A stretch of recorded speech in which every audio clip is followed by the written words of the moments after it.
Centre communautaire de sécurité, évidemment, à la réunion du CDC, qui est la Corporation Développement communautaire. Alors ici, on a décidé aujourd'hui, ce 19 octobre à Saint-Chrysostome, qu'on va parler de la passion des gens, comment ils l'ont découvert, qu'est-ce que ils en ont rendu, etc. Et j'ai devant moi une dame qui a une passion, tout le monde a vraiment des passions qui me surprennent, là, vous allez voir, c'est très intéressant. Madame Valérie Poirier, bonjour. Bonjour. Votre passion? La défense des droits des animaux. Oh! Oui. Oh! Oh! Comment avez-vous découvert ça? Qu'est-ce qui vous a emmené à ça? C'est intéressant, ça aussi. Oui, je dirais que c'est depuis que je suis toute petite. J'ai toujours aimé les animaux. Ça a toujours été... j'ai toujours vu les animaux dans ma soupe. J'ai toujours adoré ça. Puis quand j'avais 8 ans, il fallait que je crée une maquette dans le cadre d'un projet scolaire en 2e année.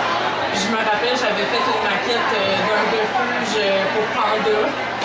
Puis là, ça a l'air comme un peu, ça a l'air perdu un peu les pandas, mais c'est ça, c'est comme ça, j'avais tout créé ma maquette, là, toutes les pièces, toutes les chambres, où est-ce qu'il y avait la poignère, puis je me rappelle, j'avais juste 8 ans, là, puis à ce moment-là, j'avais commencé à faire des pétitions pour, en tout cas, plein de causes à 8-9 ans, j'amenais ça à l'école, puis je faisais signer mes amis, puis... Qu'est-ce que ça vous a apporté? Est-ce que ça aboutit à quelque chose? Ou on vous en dit, écoute, panda au Québec, là? Ouais, non, c'est sûr, c'est vraiment quand j'étais plus petite, je sais pas, j'aimais vraiment les pandas, mais aujourd'hui, je m'implique beaucoup dans des refuges, je m'implique comme à distance avec certains refuges qui sont quand même assez loin, je vais faire du contenu visuel pour certains refuges pour promouvoir leurs services. C'est bien d'expliquer, oui. Ouais, avoir des dons, faire la rédaction de lettres. J'essaie de faire ce qu'ils n'ont pas le temps de faire, que moi je peux faire à distance.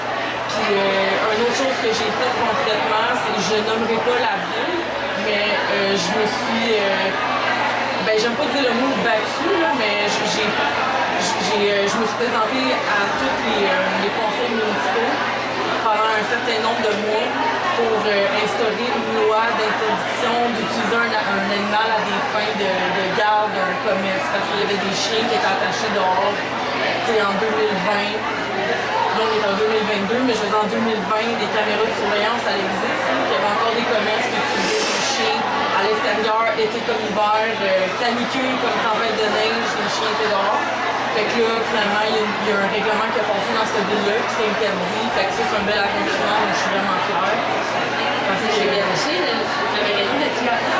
Même si c'est pas votre travail actuel, est-ce que vous êtes toujours impliqué dans la région du Haut-Saint-Laurent?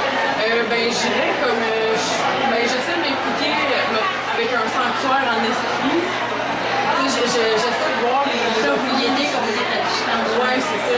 Comme en esprit... le sujet vous touche toujours. C'est ça. Là, c'est ce que je fais dans mes temps libres. Là, présentement, mon emploi, il touche aucunement les animaux. Là. Mais dans mes temps libres, c'est vraiment là-dessus que je me concentre. J'essaie... Puis c'est sûr, dans ma quarantaine, j'aimerais avoir un sanctuaire pour animaux de ferme. OK, donc vous avez des projets à réaliser et à créer avec... c'est ça. Aussitôt qu'on a un sanctuaire, là, notre vie est sur pause. C'est 24 heures sur 24, 7 jours sur 7. À Noël aussi, quand on travaille avec du vivant, ça demande tout notre temps. Fait que je veux profiter de ma vie, si on veut, là, puis je me dis qu'à 40 ans, je vais commencer concrètement à réaliser ce rêve-là d'avoir un sanctuaire pour animaux. Mais d'ici ce temps-là, j'essaie de créer des liens, de tisser des liens, des connaissances dans le domaine pour vraiment agrandir ma boîte à outils, mes connaissances, que ça soit peut-être plus facile dans ma quarantaine. À ce moment-là, c'est pas juste intéressant pour nous, c'est intéressant pour tout le monde. Puis moi aussi, j'ai la même passion. Je suis en train de m'associer avec cette dame-là. Oui, s'il y en a... Oui, ça peut devenir un très grand projet monumental. Je l'espère, puis je me dis des petits pas tranquillement à chaque année d'en faire un petit peu, à la place de faire des grands pas pas réalistes. J'essaie de faire vraiment étape par étape. Ça prendra le temps que ça prendra. C'est un gros travail, on a besoin d'aide aussi, pour un peu comme les gens l'industrie des émissions payées. Donc, vous avez des applications qui arrivent comme ça, la télé, des bons, on va parler de votre affaire. Ben, vous, ça n'a pas d'un revenu pour votre C'est ça. Parce qu'il n'y a pas de subvention souvent, tu sais, pour ça. Fait que c'est ça un peu qui est un peu difficile, qui demande beaucoup d'imagination, beaucoup d'acharnement, beaucoup d'efforts. C'est trouver les dons, le bénévolat, moins de temps. La passion, ça exige beaucoup de notre temps. Ouais. Mais c'est vraiment avoir un sanctuaire, c'est le seul. Si, exemple, je gagnerais à l'auto demain matin, c'est la seule chose que j'arrêterais pas de faire, c'est de m'occuper de des animaux dans un sanctuaire, j'arrêterais jamais de faire ça.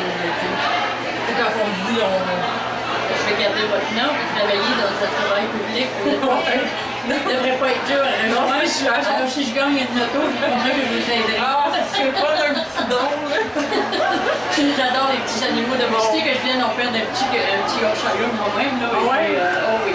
Vous crierez au secours. Je viendrai vous aider. Alors, merci beaucoup. Merci beaucoup. C'était très intéressant. Merci.